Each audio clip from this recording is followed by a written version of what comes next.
I love the commercial approach. That's not my approach, but everyone has their specialty. Like we like keeping it. There's five income lines, there's four expense lines. Single family residential is just simple, right? It's straightforward. You know what you're getting into. For the most part, it's great. Every once in a while, it does blow up, right? Every once in a while, you just get the wrong tenant, wrong property manager, wrong management mitigation, and then we really have to step in heavy when things go wrong. But our contract is, hey, we'll do all the work no matter how much it is. So we're really trying to pick on the front end. We're trying to pick on the front end what we're buying. Effectively, here's my gripe.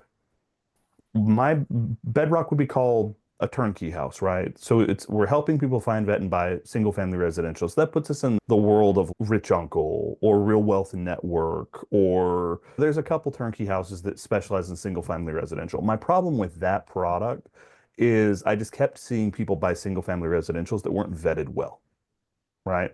That were vetted like garbage. Hey, this piece of garbage in Detroit is $53,000 cash. It'll bring in $900 a month. It's like, yeah, right.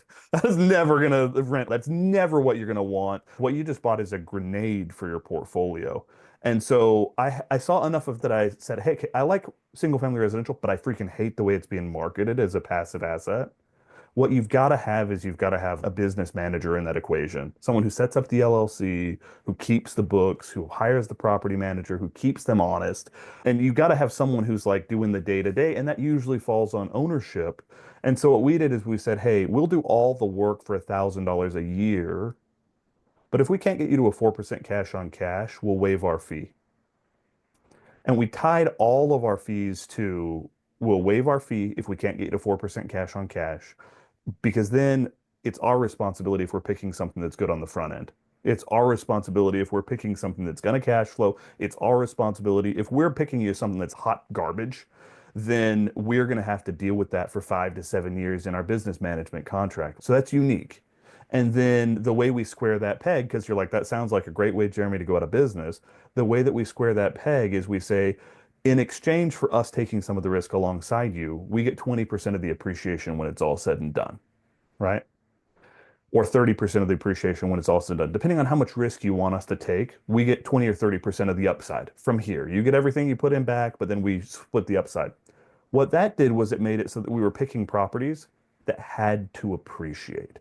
And so when my company like helps you buy a piece of property, we don't know if you're going to hire us for business management or not. And so the way we look at properties, if it doesn't cash flow 4% net, then we're going to lose some money. And if it doesn't appreciate, we're going to lose some money. And so we really have to be careful when we're picking. And even if you hire us to just help you find it and then you take it and you manage it, that's fine with us. We still get paid our fee, but it makes us so careful when we're picking properties that it eliminates us just passing off shit. My apologies. Like just this total shit and like grenading people's portfolios.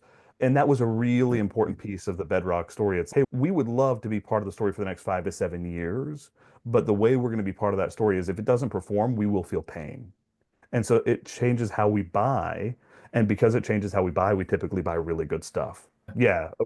But that's our fundamental difference in the offering is we tie all of our returns to property performance. And very few do. Anyone who wants to stay in the asset class that they understand, anyone who wants to break it up into small pieces, maybe that's going to need to draw down on that over the next 5 or 7 years, keep their taxes. Anyone like that, I'm happy to have a conversation. We're actually having great luck in the Airbnb space right now. Like if you watch any stuff on the channel, we're rehabbing this big, beautiful 6,000 square foot house. It has its own sliding rock. Like it has a 500-foot long sliding rock, this big granite monolith thing. And it goes right into two ponds on the back of it. We just found it because we were searching like crazy for this $4 million 1031 exchange. And we walked onto this property and I called the client. I was like, you've either got to buy a ticket to come see this property today, or you've got to write an offer on this property today. And so we bought this property for $1,060,000 out of his 4 million. And then we just barely had it appraised, and it appraised for 3.7 million because it's this one of one. It's this unicorn thing. And that's a 1031 exchange. He's going to own this asset. It's like perfect for a wedding venue. It's got five structures on the property. I just think there's so much real estate that's better in the market than Northern California, than this house that was built in the 60s that's renting for $4,500 a month. It's worth $1.5 million, $2.5 million. I just saw so much of that and I was like, hey, there's got to be better than this out there.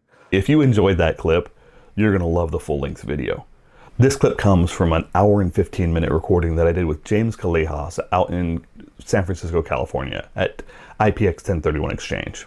They have done like 400 1031 exchanges a month. He's been there for 27 years.